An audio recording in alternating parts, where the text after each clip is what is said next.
What's up, guys? A friend of mine requested that I play the Jagdtiger, tier 9 version of it. This tank is incredibly good, and I played it 2 days because there's a lot of potential in it, and I wanted to get a perfect game that showed sort of how to play the tank and its maximum potential, but I just wasn't able to get that. It's just volume of games where you get the perfect scenario for that. I got a couple situations like this where it shows how the tank is meant to be played, and it's in its second line support role where you're supporting somebody and just using your massive DPM to your advantage. But what I wanted was a super high damage game that just showed this thing carrying, because it's totally capable of that. But I only played 19 games in total. I played 10 yesterday, I won 6 out of 10 of them, and I averaged 3,000 damage. Today I played 9, I won 8 out of the 9, and I averaged 3,200 damage. This tank is incredible, and I actually it's more consistent than the tier 10 for me. I would enjoy just playing this tank even at tier 10. You're seeing here in this example, the tungsten adrenaline combo and those consumables there, you average over 500 damage per shot, and you have under 7-second reload every single time. You have, I think it's somewhere close to 4,500 damage per minute when that's running. That is paired in combination with a vehicle that has very good superstructure armor. Now, it's not perfect, but it's very good, and it has good gun depression, it has good gun handling, it has good traverse speed, it's got really good mobility for the amount of armor that it has, and it has that perfect 460 damage per shot gun. There's really no downsides to this tank if you play it within its capabilities and in its role. Compared to the other two tanks that this tank is kind of competing with, the Tortoise and the SU-122-54, this thing comes out on top for me in every single situation. It has more usable armor than the Tortoise, and the SU just doesn't have good enough gun depression for it to be usable in most situations, especially because it doesn't have a turret. But this thing, it has gun depression, it's got armor, it's got good traverse speed, and it's pretty quick. I could keep reiterating how great this tank is all day and how well it plays, but it does have some downsides. It has weak armor if you load premium ammo and you're in a tier 10. If you are not hiding it well, if you're just sitting on flat ground, they're going to pen you. That being said, you can angle and effectively bounce stuff. The main thing for me is the front of German tanks. There's a transmission right in the lower plate, right where the weak spot is. Wargaming considers that the engine, which means you get lit on fire a lot, and obviously you get your drivetrain damaged and start moving slowly. And if you're running this thing properly with tungsten and adrenaline, you only have one repair kit, so that gets pretty annoying pretty quickly. But other than that, there's not a huge amount of downsides. Another thing to mention is a lot of people don't like playing tier 10 because it's more difficult, especially when you're down tiered in a tier 9.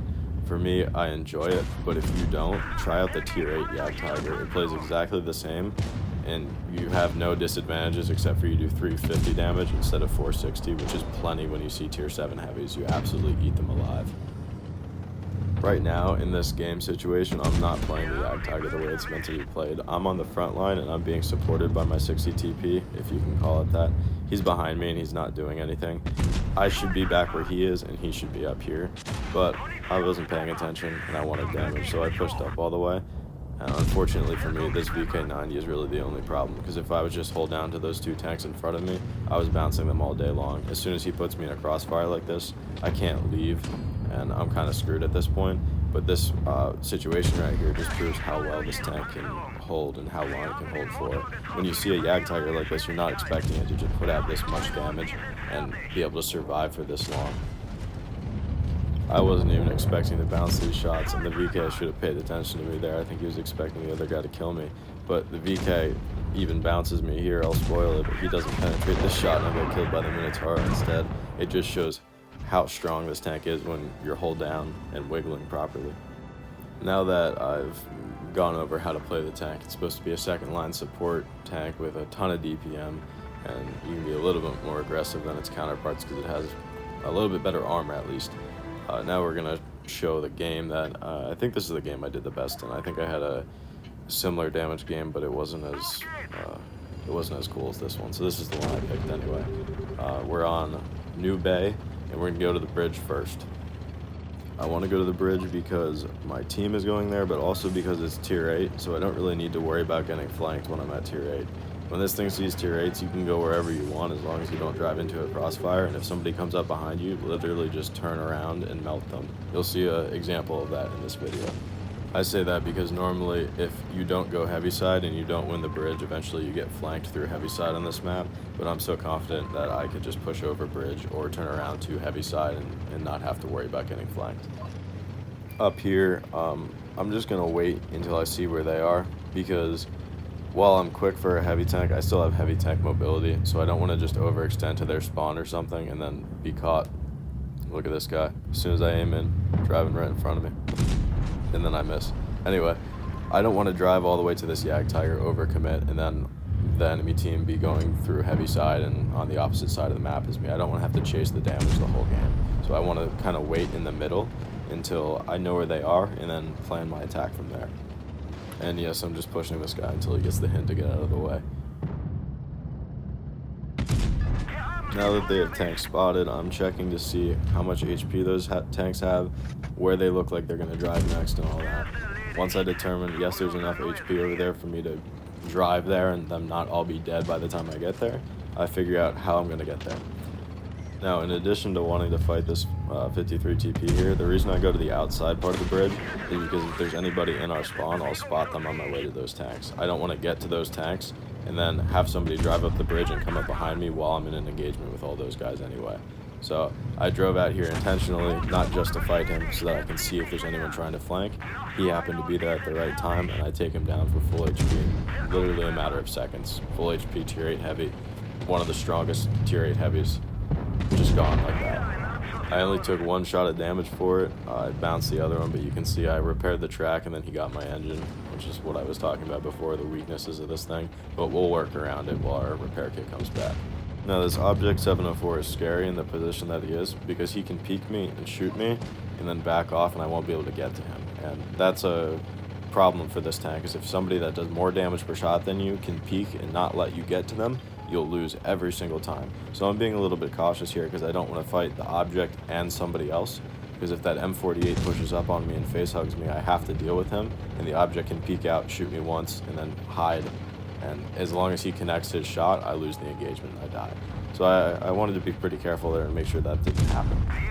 Now I'm in an engagement with this Object. I realize I'm going to eat the shot anyway, so I drive forward so he can't get away. That should have not penetrated, but I got lucky there. You always want to aim on the inside, not the outside like that. Anyway, I finished this guy off, obviously before he can reload. I'm also gun blocking him, and he can't pen my mantlet. And he's given me the perfect little platform here to go hold down on, and there's not a chance in hell that these tier 8 heavy tanks are going to penetrate my superstructure with their APCR rounds. As long as these guys keep peeking me and keep trying to fight this, I'm just going to keep getting damage for free. So I'm just going to sit behind this and wiggle to make them think that I'm struggling. Realistically, first of all, I didn't even need that ammo rack, but thanks. Realistically, I could just sit behind this unmoving, and all they could do is HE me. And with a hold down armor profile that strong, I think this thing has 8 degrees of gun depression is what it feels like. I'll put up on screen what it actually is. It feels like 8 to me. But anyway, with a hold down armor profile this strong, realize what I said before, you can play the Jagdtiger 88 with the same amount of frontal armor at tier 8, and the most you'll ever see is tier 9, which will still struggle to penetrate you, and you'll even see tier 7s, which will have no chance going through your armor. Here's my engine deck bounce compilation right here because of that just happening. It only happened one time, but I was pretty pissed off in the moment here. Also in the game that I was just playing, we were watching, I should have driven after the TVP. I realized after the game that I would have gotten 6,000 damage if I had followed him instead of going around back like this. But it is what it is. Can't fix it now. Still a good game.